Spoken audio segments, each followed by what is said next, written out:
মৰ্মান্তিক ঘটনা যোৱা 4 ডিচেম্বৰ নাগালেণ্ডৰ মন ডিষ্ট্ৰিক্টত যি 14জনকৈ অধিক নিৰীহ ব্যক্তিক উগ্ৰপন্থীৰ নামত গুলিয়াই মাৰিলে। এই ঘটনাটো আমি নিখিল বড়ো ছাত্ৰ সন্থাই কঠোৰ ভাষাৰে নিন্দা দিছোঁ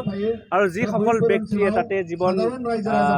দান কৰিলে, তেওঁলোকক মৃত্যুবৰণ কৰিলে, তেওঁলোকৰ বিদেহী আত্মাৰ সদ্গতিৰ কাৰণে আমি ভগৱানৰ ওচৰত বন্তি প্ৰজ্বলন জনাইছোঁ আৰু আমি দাবী কৰিছোঁ যিসকল ব্যক্তিয়ে তাতে মৃত্যুবৰণ কৰিলে তেখেতসকলক জাষ্টিছ পাবৰ কাৰণে আমি দাবী জনাইছোঁ। আৰু আজি কোকৰাঝাৰ যাক পিচ চিটি বুলি কোৱা হয়, ইয়াৰ দ্বাৰা আমি এটা বাৰ্তা পঠিয়াব বিচাৰিছোঁ আৰু ভাৰতৰ প্ৰধানমন্ত্ৰী, হোম মিনিষ্টাৰ, ডিফেন্স মিনিষ্টাৰ তেখেতসকলে এটা আহ্বান বিচাৰিছোঁ যে armed force special power act যিটো নৰ্থ ইষ্টৰ এতিয়ালৈকে লাগু আছে,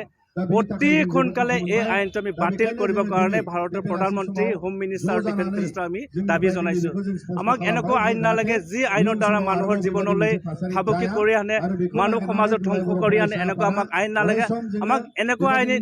আইন দিয়ক যি আইনেৰে আমি বিভিন্ন জাতি জনগোষ্ঠী একেলগে মিলি পেলাই আমি সমাজৰ কাৰণে ভাল কাম কৰিব পাৰোঁ, দেশৰ কাৰণে ভাল কাম কৰিব, এনেকুৱা আইন আমি বিচাৰোঁ। আজি আমি নিখিল বড়ো ছাত্ৰ সন্থা এই কোকৰাঝাৰ পিচ চিটিৰ পৰা আমি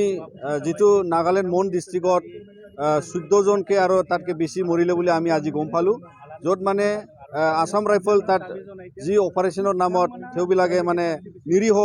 তাত 14জন আৰু আজি 16জন মৰিছে বুলি আমি গম পালোঁ। তো ইয়াৰ কাৰণে আমি নিখিল বড়ো ছাত্ৰ সন্থা ইয়াৰ পৰা দুখ প্ৰকাশ কৰিছোঁ আৰু এইটোৰ লগতে তেওঁবিলাক যাতে যিমান মানুহ তাত মৰি গ'ল তেওঁবিলাকৰ কাৰণে কুইক জাষ্টিছ হ'ব লাগে আৰু যোন অফিচাৰ বা যোন মিলিটাৰী তাতে ইনভলভ আছে সিহঁতক পানিছমেণ্ট দিয়াৰ কাৰণে শীঘ্ৰে ভাৰত চৰকাৰে ইয়াত ইণ্টাৰভেনশ্যন কৰিব লাগে হোম ডিপাৰ্টমেণ্টৰ পৰা। আৰু লগতে আজি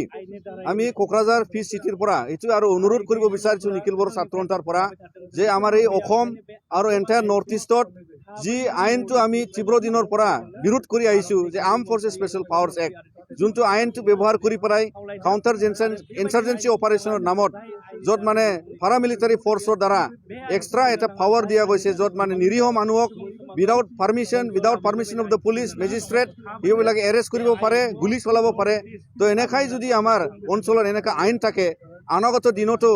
আমাৰ ইয়াত এনেকা নিৰীহ মানুহক মাৰাৰ পৰা আমি ইয়াৰ পৰা মানে উদ্ধাৰ নহ'ম। তো ইয়াৰ কাৰণে আমাক এনেকা নিৰীহ মানুহক মানে মাৰাৰ পৰা উদ্ধাৰ কৰিবৰ কাৰণে আজি মিলিটাৰী পাৱাৰটো নাইকিয়া কৰিবৰ কাৰণে এনেকা এটা দুৰ্ব্যৱহাৰ কৰাৰ পৰা মানে নাইকিয়া কৰিবৰ কাৰণে বাধা কৰিবৰ কাৰণে মেইন কথাটো হ'ল যে আমি আমাৰ নৰ্থ ইষ্টৰ পৰা এণ্টায়াৰ যি arm forces special powers act আছে সেইটো উইথড্ৰ কৰিব লাগে আৰু ভাৰত চৰকাৰৰ হোম মিনিষ্ট্ৰীক আমি অনুৰোধ কৰিছোঁ যাতে শীঘ্ৰে এনেকা এটা মানে দায়িত্ব লৈ পেলাই আৰ্ম ফ'ৰ্চেছ স্পেচিয়েল পাৱাৰ্ছ এক্টটো উইথড্ৰ কৰিব লাগে। কিয়নো আমাৰ নৰ্থ ইষ্টত চাওক আমি চবে শান্তি বিচাৰে, আজি আমি শান্তি বিচাৰি পেলাই কোকৰাঝাৰৰ আমি এটা পিচ চিটি ডিক্লেয়াৰ কৰি পেলাই আমাৰ পিচ চিটিৰ পৰা আমি সেইটোৱে অনুৰোধ কৰি আছোঁ, য'ত মানে এণ্টায়াৰ নৰ্থ ইষ্টত আমি যোনবিলাকে ট্ৰাইবছ আছে আমাৰ তেওঁবিলাকে চবে মানে শান্তি বিচাৰে আৰু মানে চবে শান্তিত থাকিব বিচাৰে। তো ইয়াৰ কাৰণে আমি এই শান্তিটো এষ্টাব্লিছ কৰিবৰ কাৰণে মিলিটাৰী অপাৰেশ্যনৰ নামত যাতে আমাৰ নিৰীহ মানুহক, ইন'চেণ্ট মানুহক যাতে আমাৰ এই নৰ্থ ইষ্ট অঞ্চলত যাতে ডিষ্টাৰ্ব নকৰে বা মানুহ নামাৰে, তো ইয়াৰ কাৰণে আমি আজি কেণ্ডেল লাইটিং খুলি পেলাই ইয়াতে এটা কণ্ডোলেঞ্চ যাচি আকৌ ভাৰত চৰকাৰক আমি ৰিমাইণ্ড কৰিব বিচাৰিছোঁ যাতে এনেকা এটা ড্ৰেকনিয়ান আইনক আমাক নালাগে, এনেকা ড্ৰেকনিয়ান ল' আমাক নালাগে। কিয়নো ভৱিষ্যতৰ আমাৰ নৱপ্ৰজন্মক এইটো